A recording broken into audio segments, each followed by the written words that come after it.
Hello, everyone, and welcome to another episode of the Dr. Music Podcast, where today, sitting in with me, is Griffin Tucker. Griffin has spent time as a child musician and solo artist. He has been in front of the judges for American Idol and The Voice, all before he was out of his teens. He is now in his 20s and part of an exciting new band called CLASSLESS ACT. Many of you probably have heard that name, CLASSLESS ACT, because they were the opening act on the stadium tour. Poison, Motley Crue, Def Leppard, and Classless Act. Exciting tour there.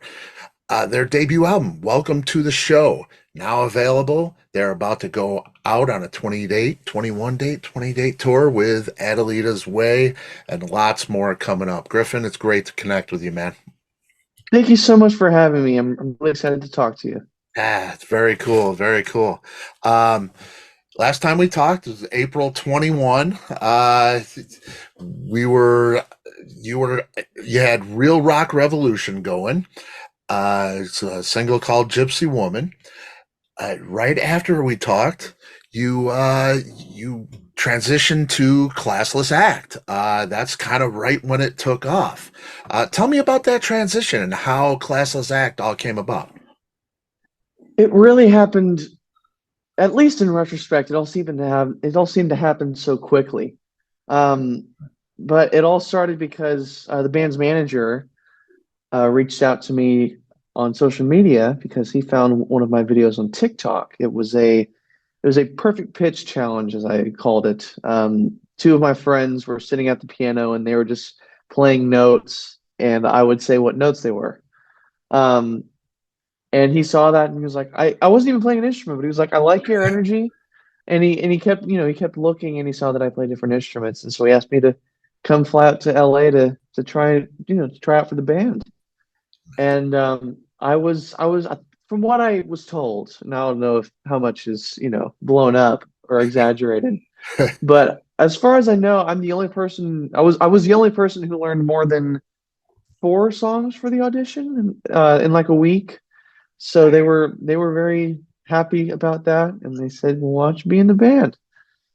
And yeah, I mean, we started cutting our teeth. We found a little club in Marina Del Rey that we started playing at and doing covers and working on the album. The album was actually recorded and mixed by the time I was in the band, but we started working on all of our material. And we went on the Dorothy tour in spring of 2022, and then the stadium tour in the summer. And another tour in the fall with a band called Giovanni and the Hired Guns. But yeah, it all just seemed to happen so quickly. Yeah, that's pretty cool. It's great. What songs did they have you audition with? Were they some of the original songs that are on the album? Wow, Yes, they basically gave me the entire first album to learn in a week, and wow, I think I learned nine of the 12. awesome, awesome. Well, and that is much of the reason you're in the band, because Yes. that work ethic that'll get you far in life for sure. Pretty great, pretty great. Do you miss singing and fronting the band?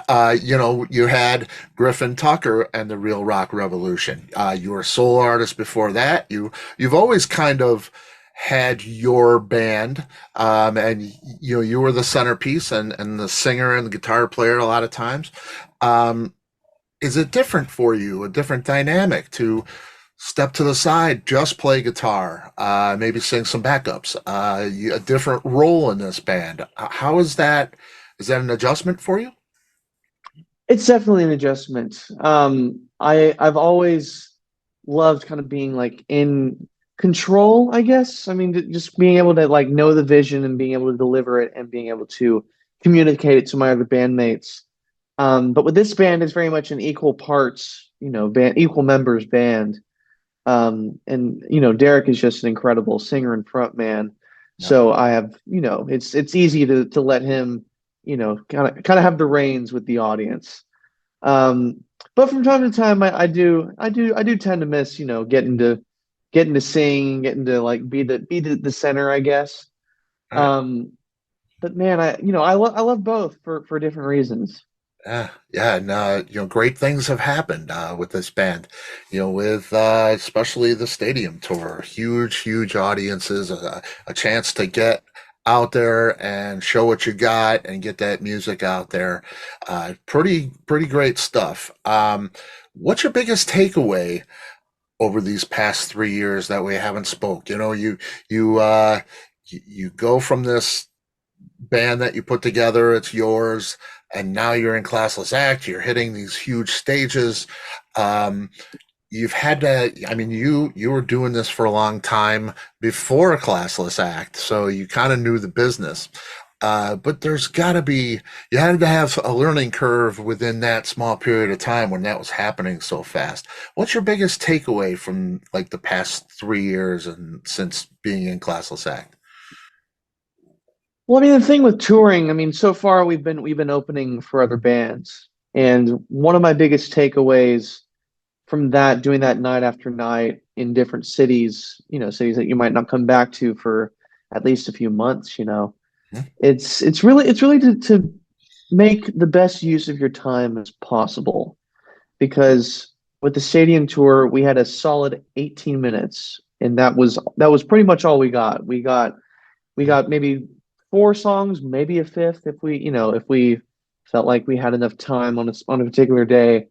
But we really set out to make sure that we delivered as much as we could in those 18 minutes. Mhm. And that really goes for all of life, just kind of making each day count, and using it for its fullest potential, whether that's to be working, whether that's to be relaxing, whether that's resting, whether that's talking with people, whether that's using your craft. It's like you gotta use your time. But another thing I learned, especially going on the stadium tour with such legendary musicians and singers and instrumentalists, I found that the strongest impressions that I got were from the more humble people on the tour. The people who would Brett Michaels, for example. On our first day, we were like the timid, like new boys at school, just kind of like, standing on the side of the stage, just kind of seeing everything going on. But Brett Michaels, when he walked on the stage and saw us to the side, of course, there were all five of us kind of lined up. So he was like, "You guys must be Classless Act." And we were like, "Yes, yes, Brett Michaels, yes, sir." And he was like, "You want to take a picture?" And we're like, "Yeah." But it was just like this he went out of his way to be kind and to be open and welcoming to us. And that was something that really stuck with me. And even for people who are that high up and who have lived so much of life and have reaped so many benefits from working so hard, Mhm. they don't treat themselves as if they're above anybody, which I really came to appreciate. Yeah, and that's great that those people are imparting that to a younger band like yourself, so you can carry on that humility. Because as fans, we love that. We love to see that in the bands we love. That they're just regular people and they do this extraordinary thing. And that's it's special. That's cool. That's cool. I've heard that about Brett so many times.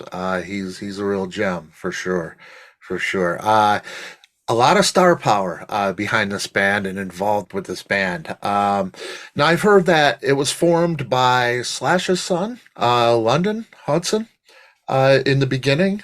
Is that correct? As far as I know, I think that was in 2018. I'm almost positive it was formed by London, who is Slash's son, and Nico Sangaris, who the two of them are now in a band called Saint Electric, but they formed it. And I think along the way they found Dane, Franco, and Derek, and then from there were some lineup changes. Yeah, yeah. So it starts off like that, and Bob Rock producing the album, the debut. Welcome to the show.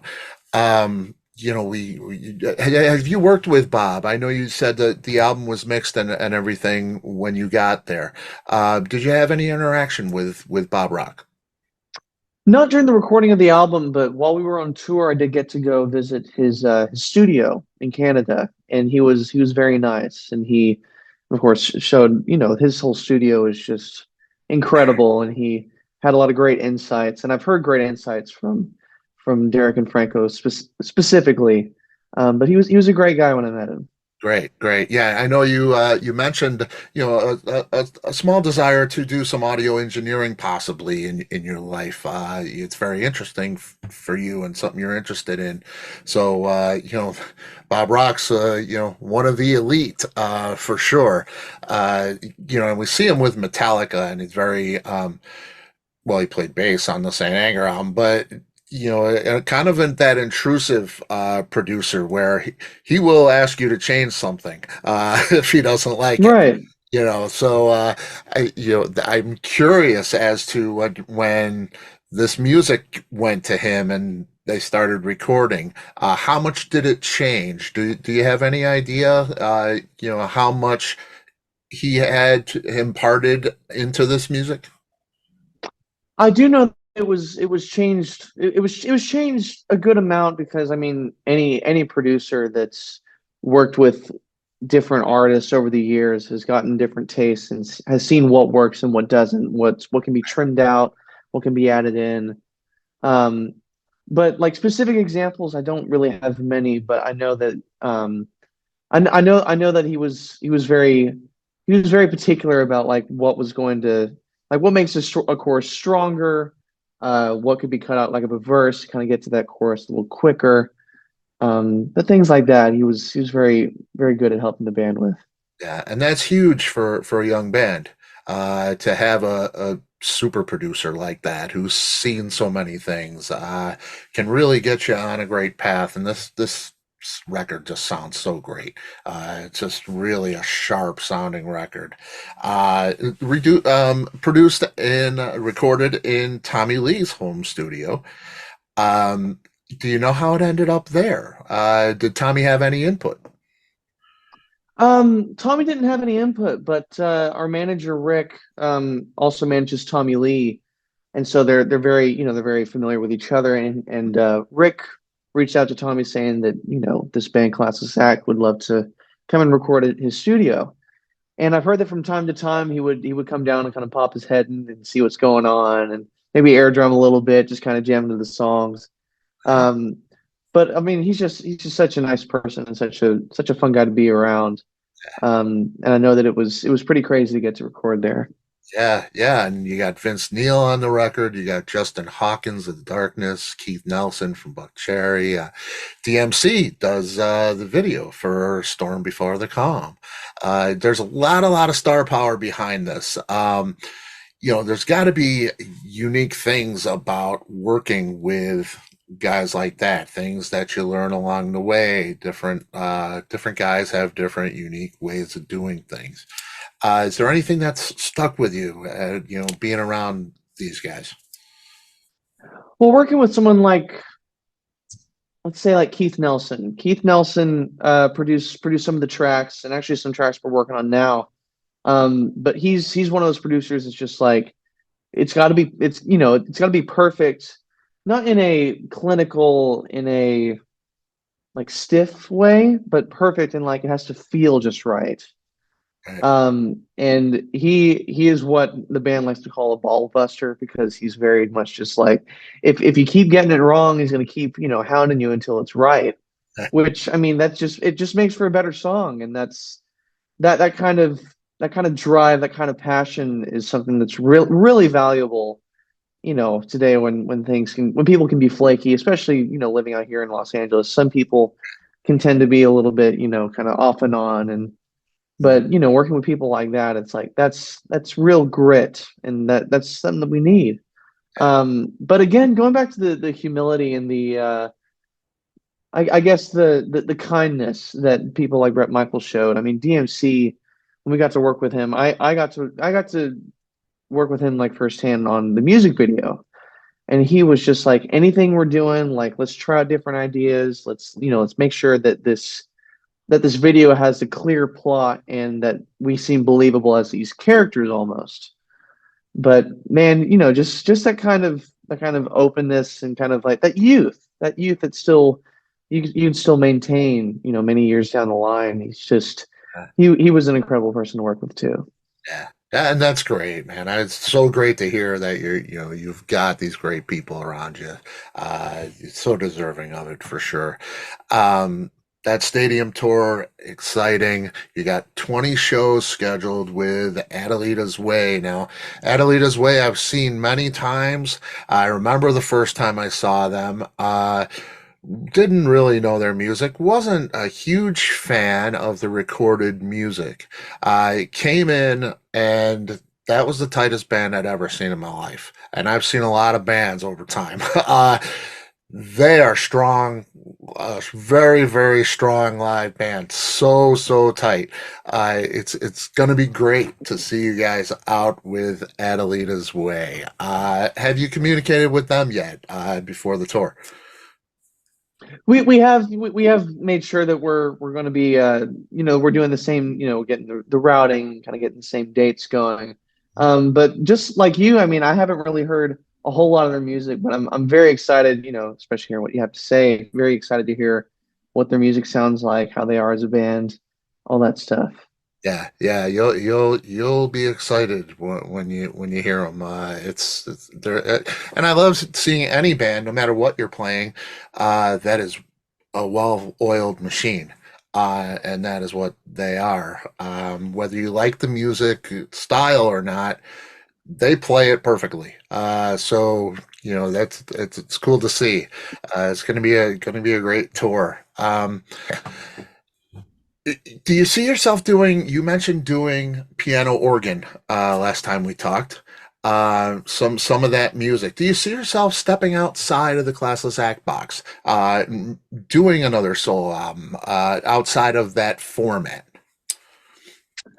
I've certainly thought about it. I mean, there's a lot of songs that I've been sitting on because I really want to devote my focus to classless.